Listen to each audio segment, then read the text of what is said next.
کاردار مرحوم نے سفارتی فرائض نہایت چاپک دستی اور حب الوطنی کے تقاضوں کے مطابق سر انجام دیے۔ انہوں نے اس سفارتی تجربے کے حوالے سے خوبصورت کتاب ایک ڈپلومیٹ کی ڈائری کے نام سے لکھی ہے۔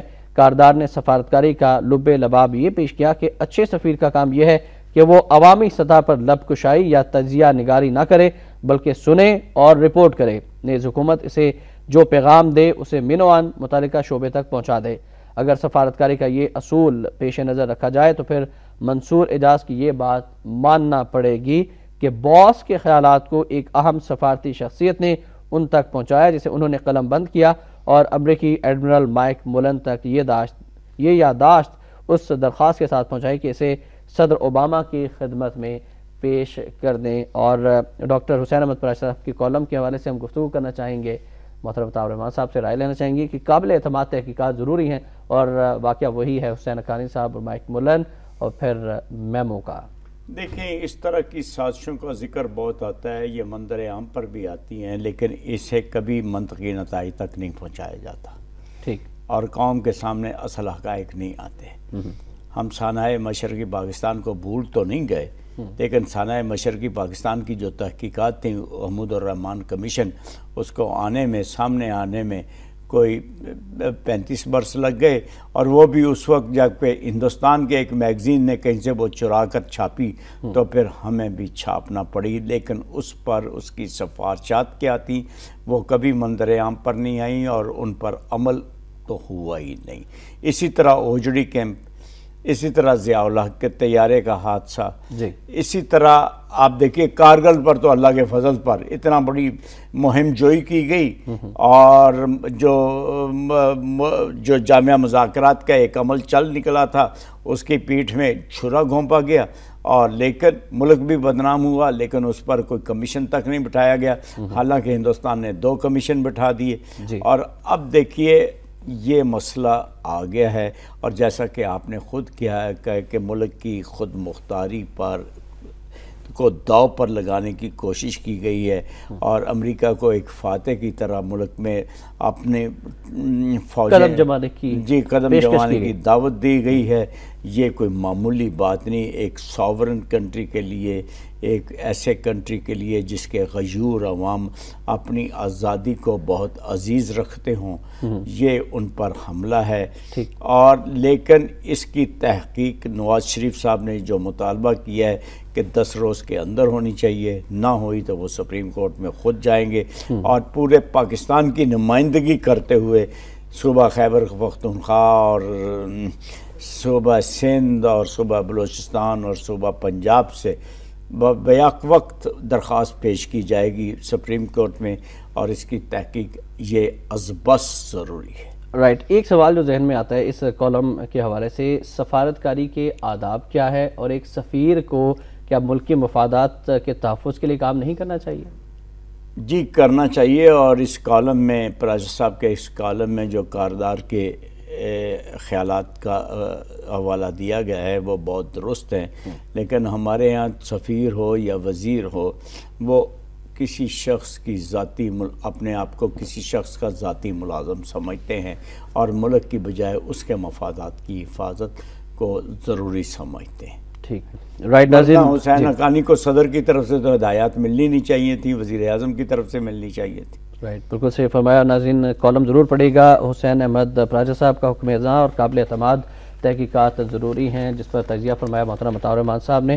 اور اب بڑھتے ہیں آج کے نوائے وقت اداریہ کی جانب۔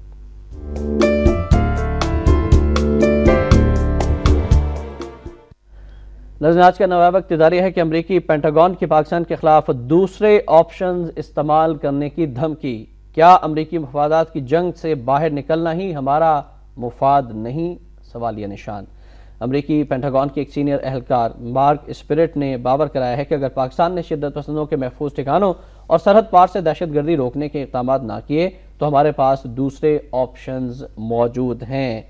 آگے ہے کہ امریکی امداد کی خاطر کیری لوگر بل کے ذریعے قبول کی گئی کڑی شرائط کا یہ شاخسانہ ہے کہ امریکی فوجی اور سول حکام میں سے ہر کوئی پاکستان کے سول اور فوجی حکام سے ڈو مور کے تقاضے کرتا اور امریکی مفادات کے تحت دہشت گردی کے خاتمے کی جنگ میں پاکستان کی عظیم جانی و مالی قربانیوں کو نظر انداز کر کے اس کے کردار پر شکوک و شبہات کا اظہار کرتا نظر آتا ہے۔ بالخصوص اسامہ بن لادن کے خلاف 2 مئی کے ایبٹ آباد آپریشن کے بعد تو پاکستان کی سالمیت کے خلاف امریکیوں کی زبانیں دراز اور عزائم جارحانہ ہو گئے ہیں۔ ادارے کی آخری لائنز ہیں کہ اس تناظر میں ہماری حکومتی اور عسکری قیادتوں کو سنجیدگی سے غور کرنا چاہیے کہ ہماری جانب سے امریکی مفادات کی جنگ سے باہر نکلنا اور پینٹاگون کی خود کارروائی کی دھمکیوں کا اسی کے لہجے میں جواب دینا ملکی اور قومی مفادات سے مطابقت رکھتا ہے، یا امریکی مفادات کی جنگ میں کود کر خود کو جھلسانا اور امریکی غلامی کو قبول کیے رکھنا ہمارے قومی مفاد میں ہے۔ سوال یہ نشان ہے کہ ہمیں کیا کرنا چاہیے، اور کیا امریکہ کے ساتھ امریکہ کے مفادات کی جنگ میں رہنا ہمارے قومی مفاد میں ہے؟ کسی بھی ملک کا کسی دوسرے ملک کی مفادات کی جنگ میں ملوث ہونا اپنے آپ کو تباہی کی دعوت دینے کے مترادف ہے، یہ کوئی بھی ملک ہو۔ صحیح۔ دنیا میں بین الاقوامی سیاست کا جو اصول ہیں یہ وہ تقاضا کرتے ہیں کہ ہر ملک پہلے اپنی حاکمیت اعلیٰ کو، اپنی آزادی کو، اپنی خود مختاری کو محفوظ کرے اور اس کو عزیز تر رکھے، پھر دوسرے ملک سے برابری کی سطح پر معاملہ طے کرے۔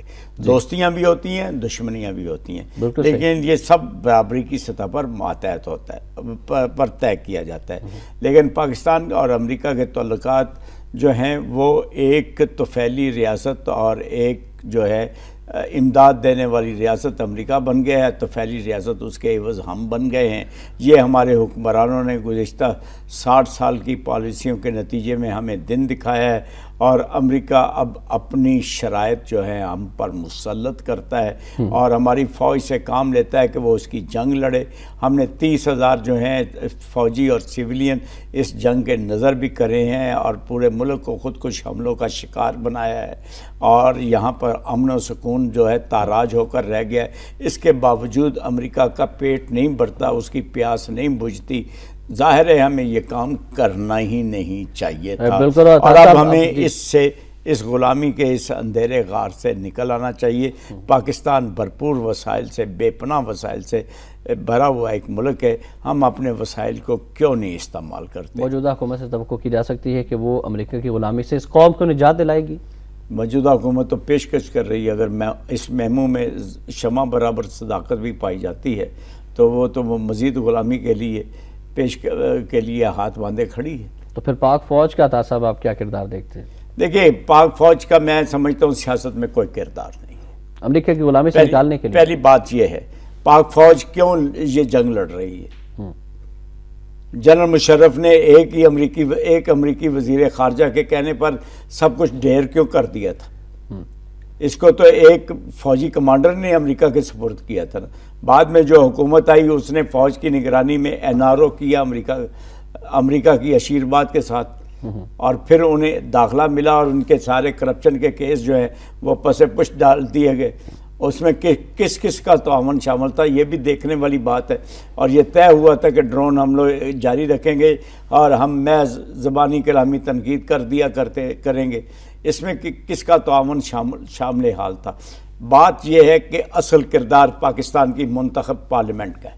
صحیح۔ پارلیمنٹ نے 2008 اکتوبر 2008 کے اجلاس میں جو قرارداد متفقہ طور پر پیش کی تھی، اس قرارداد پر اگر عمل کیا جائے ہر پہلو سے تو ہم امریکہ کی غلامی سے فوراً نکل آئیں گے۔ رائٹ، بالکل صحیح فرمایا طاہر رحمان صاحب کہ امریکہ کی غلامی سے نکلنے کے لیے ہمیں متحد ہونا پڑے گا، اور ایک غیور قوم کے لیے یہ ضروری ہے کہ وہ کسی بھی دوسری قوم کے غلام نہ بنے۔ طاہر رحمان صاحب بہت شکریہ، آپ تشریف لائے، بہت اہم موضوعات پر آپ نے گفتگو فرمائی۔ انشاءاللہ اگلی نشست میں بھی آپ سے ملاقات ہوگی۔ ناظرین، آخر میں فرمان قائد اعظم رحمۃ اللہ علیہ افسران حکومت سے خطاب، پشاور 14 اپریل سن 1948۔ قائد نے فرمایا کہ اگر آپ واقعی پاکستان کا وقار بلند کرنا چاہتے ہیں تو آپ کو کسی طرح کے دباؤ کا شکار نہیں ہونا چاہیے، بلکہ عوام اور مملکت کے سچے خادم کی حیثیت سے اپنا فرض بے خوفی اور بے غرضی سے ادا کرنا چاہیے۔